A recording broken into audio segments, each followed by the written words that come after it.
खाने के अज्जा की शिनाख्त का तजुर्बा। तजुर्बा के अज्जा: आलू, ज्वार का आटा, बाजरे का आटा, गेहूं का आटा, स्टील का चमचा, तोड़ की दाल का आटा, मूंग की दाल का आटा, चने की दाल का आटा, आयोडीन, कॉपर सल्फेट, मूंगफली का पेस्ट, तल का पेस्ट और कागज। आयोडीन के जरिए निशास्ता अशिया की शिनाख्त।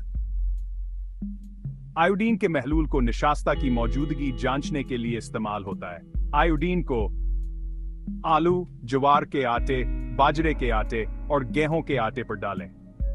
अगर इन अशिया का रंग नीला या सियाह हो जाए तो इन अशिया में निशास्ता मौजूद है।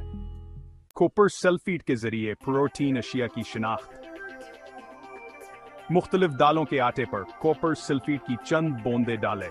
अगर दालों के आटे का रंग जामनी हो जाए तो इन दालों में प्रोटीन मौजूद है। कागज के जरिए चर्बीदार अशिया की शिनाख्त। मूंगफली और तिल के पेस्ट को कागज पर रखें और थोड़ी देर तक उसे वैसे ही रहने दें। अगर कागज पर उनका तेल नजर आता है तो उनमें चर्बी होती है। नतीजा: इस तजुर्बे से हम मुख्तलिफ अज्जा की शिनाख्त कर सकते हैं। आयोडीन निशास्ता की शिनाख्त में मददगार साबित होता है। कॉपर सल्फेट प्रोटीन की शिनाख्त में मददगार साबित होता है। कागज चर्बीदार अशिया की शिनाख्त में मददगार साबित होता है।